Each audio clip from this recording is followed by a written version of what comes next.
Hello everyone.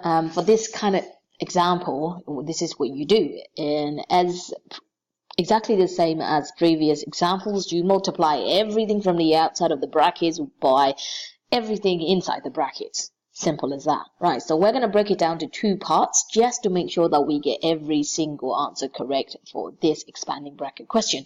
So now, first, you multiply a by 2a. We're going to forget about plus 3 in the beginning. We're not going to worry about that. A times 2a would be simple as 2a squared.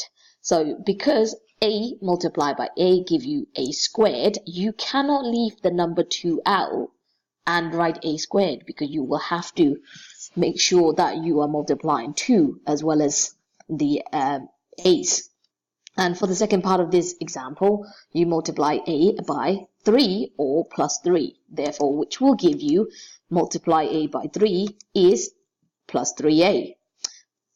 Here are a few example questions and have a go at it. Make sure that you copy the question down, write every single step of the answer so that you can check the answers on the screen. Pause the video, have a go at them.